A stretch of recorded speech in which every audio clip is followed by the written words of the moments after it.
Hi you guys, today we're starting 2.3 row operations. We're using matrices. You have seen things similar with using your calculator.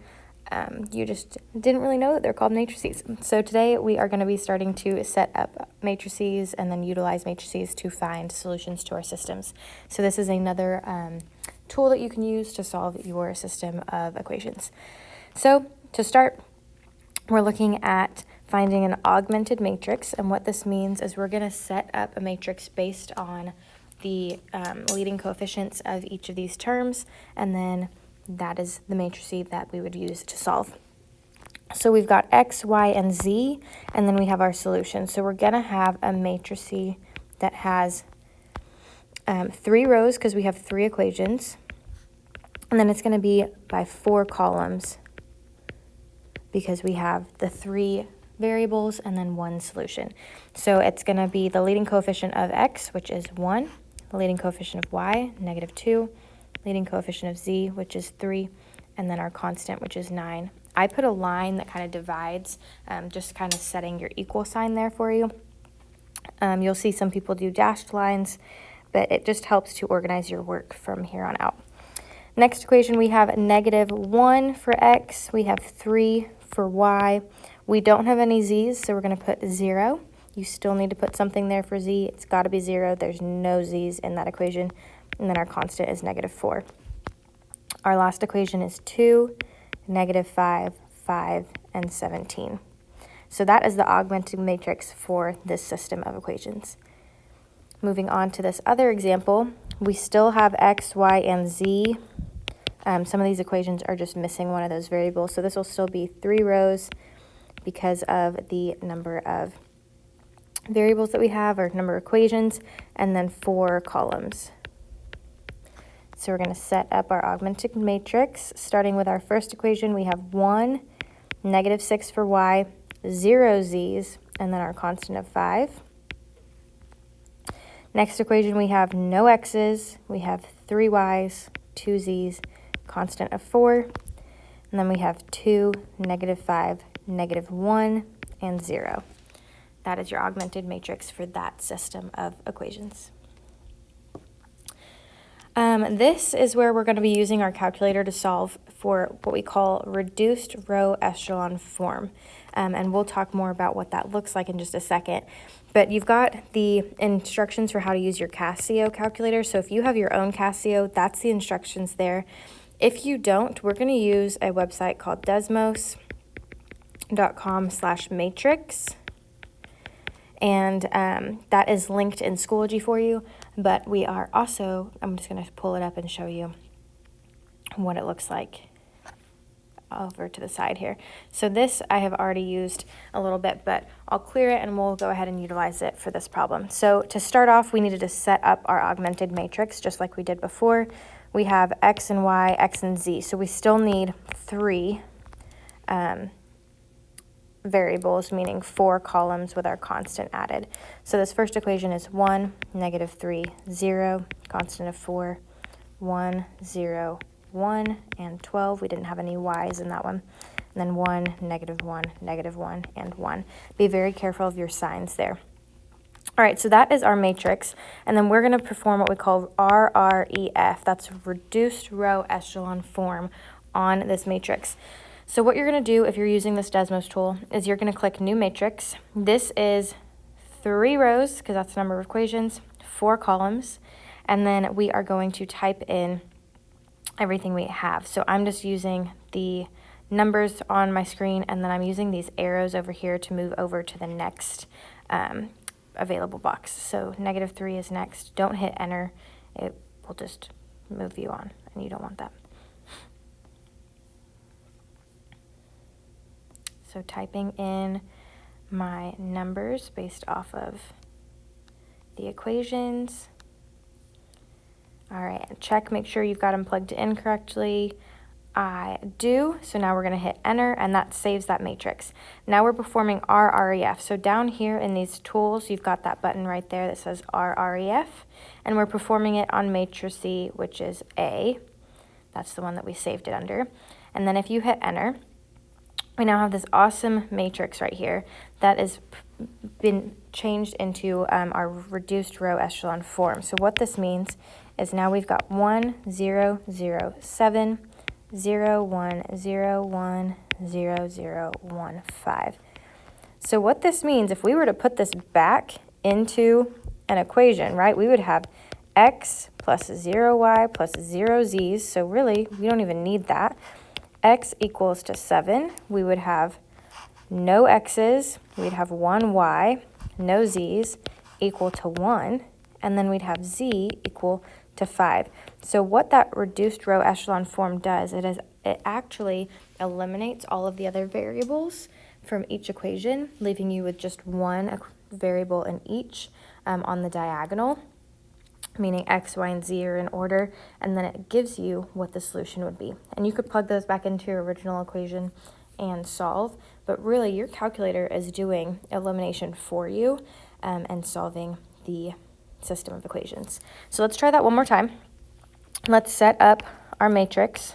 So again, we've got x, y, and z. Oh, these are a little bit weird, so let's just rearrange these. This isn't in standard form. They must be in standard form. And because of that, you need to make sure that your variables are in alphabetical order. So the first one I'm good. I don't have any z's, and then I've got 5. However, the second equation, I need to move back over that 3y. So I have 3y plus 2z equals 4. So I had no x's, 3 y's, 2 z's, constant of 4. And then this last one, I'm just going to move over my 5y and my z, so 2x minus 5y minus z equals 0. So 2, -5, -1, and 0. So I'm now going to go back to this matrix calculator. I'm going to make a new matrix, and notice it is labeling this one B because I still have another matrix saved in there. We have 3 rows, 4 columns, 1, -6, 0, 5, 0, 3, 2, and 4, and 2, -5, -1, and 0. Okay, so I've just saved that in my matrix B. Now we're going to perform RREF on this matrix. So we're clicking our RREF button. That was matrix B, and then hit enter. Okay, well those look nasty, and if you notice, Desmos is so awesome. It has this fraction tool here.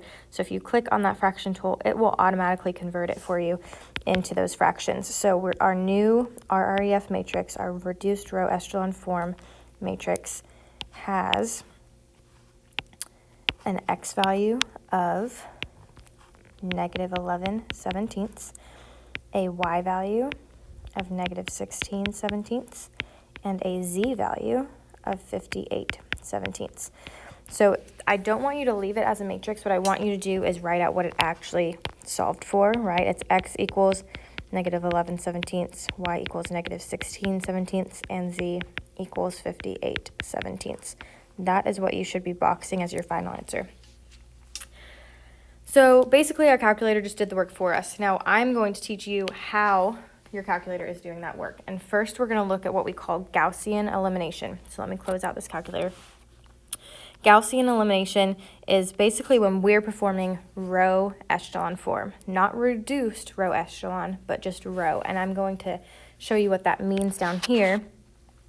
We're trying to get ones on the diagonal, and then we're trying to get it to where we have a 0 underneath that diagonal. So what that we're going to end up solving for is having just our y value, which we can utilize to plug back in our top equation to get our x value. If we have a 3 by 3, we still have ones on our diagonal, but we have a few more zeros that we have to make sure we get. So a 3 by 3 matrix, so if we had, a 3 by 3 system, so if we had x, y, and z in the system of equations, then we would have to do a little bit more work. So let's just start with a 2 by 2. Let's see what we need to do.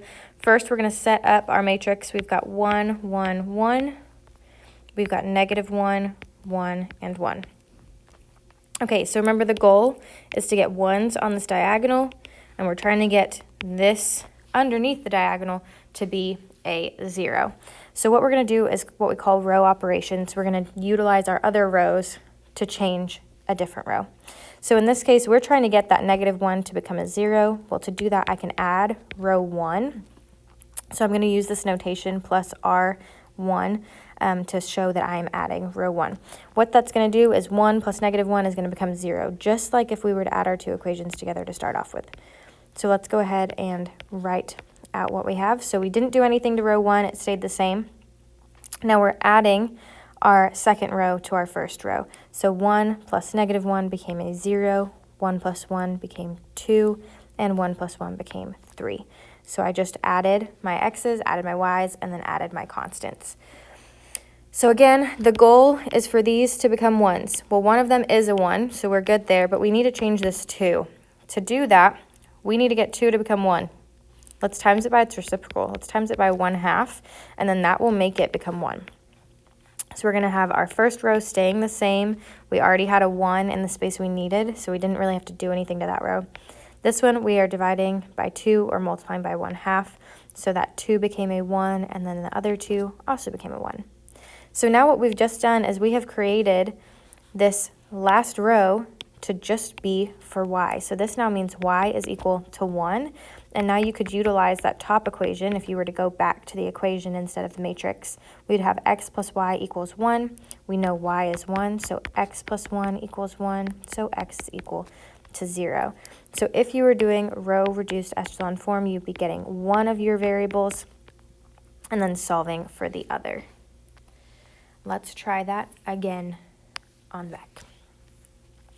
So again, let's set up our augmented matrix, -1, -1, and 6, and then 7, -3, and 18. So again, we need 1s on this diagonal, and then we need this 7 to become a 0. So what we always like to start out with is making that 7 a 0, making whatever is underneath that diagonal a 0. So we need to add our first row, but our first row, we need that -1 to be a -7. So we're going to times our first row by 7. You could split this up into two different steps if you'd like. You can multiply your first row by 7 in one step and then add it. However, I'm going to do it all in one, so later I don't have to divide to get back to a 1. So multiplying this top row, multiplying this top row by 7, if you needed to put little reminders of what the actual numbers are, this would be a -7, this would be a -7, and this would be a 42. So those are the numbers we're adding to our bottom row, but our first row is staying the exact same. We don't need to change it. So -7 plus 7, that becomes a 0. -7 plus -3, -10. And then 42 plus 18 is 60. So if you needed to put those little marks as to what that would be if you multiplied by 7 and then add, that's also okay. All right, again, let's remind ourselves what we need. This row, or this diagonal, I should say, needs to be 1s. So in order to do that, we need to multiply our equations to make them 1s. We already have that big difficult part of getting that 0. So what we need to do now is multiply our top equation by -1. That's going to change all the signs, making that diagonal for our 1 become a positive 1. And then we need to multiply this bottom equation by the reciprocal, which is -1/10, to make that become a 1. So let's see what we get from that. We're going to switch all the signs in our first equation, so 1, 1, -6. Our bottom equation, 0 times -1/10 is still 0. -10 times -1/10 is 1. That's what we wanted. And then 60 times -1/10 is -6. Again, we have done it. We have got our diagonal as 1s, and we've got underneath the diagonal to be 0. So now we know that y is equal to -6. We can use that in this top equation. It would be x plus y equals -6. So x minus 6 equals to -6, x equals 0. Now, let's go a little bit further. So this is what we call Gaussian elimination when we get to this point. This is what we call Gauss. So we have that diagonal of 1s. Now, if we went to what we call Gauss-Jordan, which is down here, that's not only when we have diagonal of 1s and 0s on underneath, but we also want 0s at the top. So let's see if we can continue that on this just two variable system and see if we can get further. So if we were to keep on going, we would need to get this 1 to become a 0. To do that, I would subtract row 2 because 1 minus 1 is 0. So we've got 1 minus 0, that's still 1. 1 minus 1, that is 0. Negative 6 minus negative 6 becomes 0. And then we left our bottom equation the same. So now what we have just done is our REF, but by hand, meaning x is equal to 0, y is equal to negative 6. So you can actually perform all of these things that your calculator does. So you're basically, your brain is a calculator. You're welcome. All right, let's kick it up a notch and let's try out a 3 by 3. Okay, let's set up our matrix to start. We've got 1, negative 2, 3, and 9. Negative 1, 3, no z's, negative 4. We've got 0, negative 5, negative 14, negative 23. Okay, again, we always like to make sure that our bottom corner becomes a 0 first, which that one already is. Our goal is for this diagonal to become all 1s, and then before we do that, we need to make all of these become 0. So in this case, we're doing well. We've got this one as 0. Now we want to make that negative 1 become a 0 next, and what we can do is add row 1, because 1 plus a negative 1 is going to become 0. So let's see what we get from here. We're leaving our top row the same for now. We're also leaving our bottom row the same for now. We didn't do anything to that. So now let's add 1 plus, oh my goodness, losing, there we go. 1 plus negative 1, 0. Negative 2 plus 3 is 1. 3 plus 0 is 3. And 9 plus negative 4 is 5. So again, our goal is for this to be 1s, and our goal is for everything under my diagonal to be 0s. So we're doing quite well. The next thing we need to get to happen is for this negative 5 to become 0. In order for us to do that, I'm going to add row 2, but I need this 1 to become a 5, so I'm going to multiply it by 5. So again, if you need to multiply and write little marks for yourself, you can. 0 times 5 is still 0. 1 times 5 is 5. 3 times 5 is 15. 5 times 5 is 25. So that's what we're going to end up adding. So let me just come down here. We now have row 1 staying the same. Row 2 is going to stay the same. Use the red marks, not our little marks of multiplication. And then we are adding 0 plus 0, still 0. That's what you want. So if once you get those 2 zeros there, they're not going to change. 5 plus negative 5 is 0. Yes, we're killing it. 15 plus negative 14 is 1. And then 25 plus negative 23 is 2. And guess what? We now have 1s on our diagonal. So we have just completed Gaussian elimination. So this is great. You could utilize that and say, okay, z is 2, then plug that into your second equation, figure out what y is, and then plug both of those into the first equation to figure out what x is. But let's try to see if we can go even further and do Gauss-Jordan elimination and make it to where we now have these top ones also being 0s. So let's start with our second row. We need to get rid of that 3. So what I'm going to do is I'm going to add my last row and make that a, well, really let's subtract my last row and multiply it by 3 to make it cancel out with that other 3. So this is going to become a negative 3. This is going to become a negative 6. So here we go. That is going to keep our top row the same. Our bottom row is still going to be the same. We don't need to change our bottom row at all. And then our top row, 0 plus 0 is still 0. 1 minus 0 is still 1. 3 minus 3 is going to become a 0. And 5 minus 6 is going to become a negative 1. So awesome there. We're now going to need to do a little bit more work on this top row. We're going to need to add 2 of our row 2. Because that is 1, and we need to cancel it out with negative 2. So let's come down here. We now have 1 Add 2 of those, that is going to become a 0. That's going to stay as 3, and then this would be -2, making that a 7. 0, 1, 0, -1, and 0, 0, 1, 2. Okay, we are so close. Our goal, again, diagonal needs to be 1s. This top section needs to be 0s, as well as this bottom section.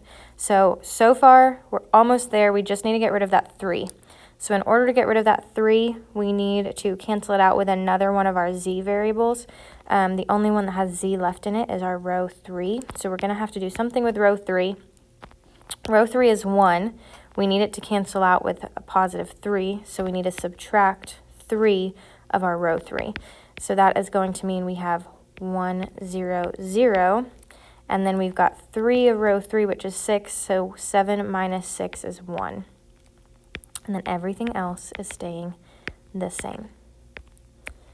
So we now know x is equal to 1, that's our top row here. Y is equal to -1, that's the second row. And z is equal to 2, that is our bottom row. That is how you do row operations to figure out the solution to a system of equations.